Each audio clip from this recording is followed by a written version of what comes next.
4-5 घंटे या फिर ओवरनाइट भीगे हुए चावलों को हम थोड़ा सा पानी डाल के ग्राइंड कर लेंगे। 3 कप दूध को इलायची डाल के उबाल लेंगे और दूध के उबाल आने पे उस पर हम ये ग्राइंड किए हुए चावल ऐड करके हल्की आंच पे 15 से 20 मिनट पका लेंगे।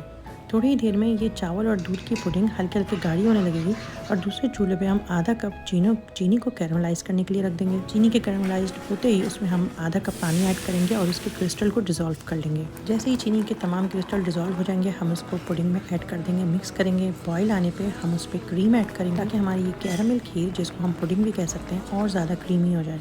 क्रीम ऐड करके दोबारा बॉयल आने देंगे और चूल्हे से उतार देंगे। कुछ लोगों को गर्म भी पसंद होती है, लेकिन ये ठंडी ठंडी खीर प्यारी से डेकोरेट करके आप सर्व करें या फिर खुद इंजॉय करें।